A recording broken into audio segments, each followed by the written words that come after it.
മരുഭൂമിയിലെ ഏകാന്തത നിങ്ങളുടെ ജീവിതത്തിൽ വന്നിട്ടുണ്ടോ? ഹാഗാറിനോട് ചോദിച്ചാൽ ഹാഗാർ പറയും, ഞാനും എൻ്റെ പൈതലുമായി യജമാനൻ പറഞ്ഞു വിട്ടപ്പോൾ, ഞങ്ങളെ ആ വീട്ടിൽ നിന്ന് ഇറക്കി വിട്ടപ്പോൾ ഞങ്ങളുടെ കയ്യിൽ വെള്ളവും അപ്പവും തന്ന് ഞങ്ങളെ വിട്ടതാണ്. ഈ മരുഭൂമിയിൽ അത് തീർന്നുപോയി. കുടിക്കുവാനുള്ള ജലം പോലും തീർന്നുപോയി. തുരുത്തിയിലെ വെള്ളം തീർന്നപ്പോൾ, കയ്യിൽ യജമാനൻ കൊടുത്തുവിട്ട അപ്പകഷ്ണവും തീർന്നു പോയപ്പോൾ, കുഞ്ഞിൻ്റെ മരണം എനിക്ക് കാണണ്ട എന്ന് പറഞ്ഞ് അമ്പിമ്പാട് ദൂരത്ത് മാറിയിരുന്ന് കുഞ്ഞിനെ വഴിയിൽ ഇട്ടിട്ട് കരഞ്ഞ ഒരു മാതാവ്.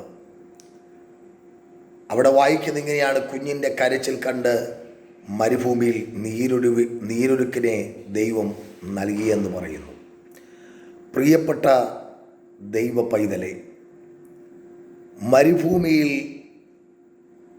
ആയിരിക്കുമ്പോൾ പലതും നിനക്ക് ശൂന്യമെന്ന് തോന്നിയേക്കാം. അവിടെ മരുഭൂമിയിൽ നിനക്കായി ഒരു നീരുറവ തുറന്നു വച്ചിട്ടുണ്ട്. ജനത്തെ പുറപ്പെടുവിച്ച് മോശ ചെങ്കടൽ കടന്ന് മരുഭൂമിയിലേക്ക് കടക്കുമ്പോൾ, ആഹാരത്തിന് വേണ്ടി പെറുപിറുക്കുന്ന ജനത്തിൻ്റെ നടുവിൽ മോശ ദൈവത്തോട് നിലവിളിച്ചു. മരുഭൂമിയിൽ മോശയുടെ പ്രാർത്ഥന കേട്ട് കാടപ്പക്ഷിയെയും മന്നയെയും ദൈവം കൊടുക്കുന്നു. കുടിക്കുവാൻ വെള്ളത്തിന് വേണ്ടി തീക്കൽ പാറയിൽ നിന്ന് ജലമൊരുക്കി കൊടുത്തു. അതേ, മരുഭൂമിയിൽ ഒരു ഉത്സവമുണ്ട്. അതേ, മരുഭൂമിയിൽ ഒരു ഉറവയുണ്ട്. അതേ, മരുഭൂമിയിൽ നിനക്കായി ഒരു മന്നയുണ്ട്. അതേ, മരുഭൂമിയിൽ നിനക്കായി ഒരു കാടപ്പക്ഷിയുണ്ട്. പുതിയ നിയമത്തിലേക്ക് വരുമ്പോൾ യേശു കർത്താവ് പ്രാർത്ഥനയ്ക്ക് വേണ്ടി ഏറ്റെടുത്ത സ്ഥലം, അവനെ ആത്മാവ് കൂട്ടിക്കൊണ്ടുപോയത് മരുഭൂമിയിലേക്കാണ്.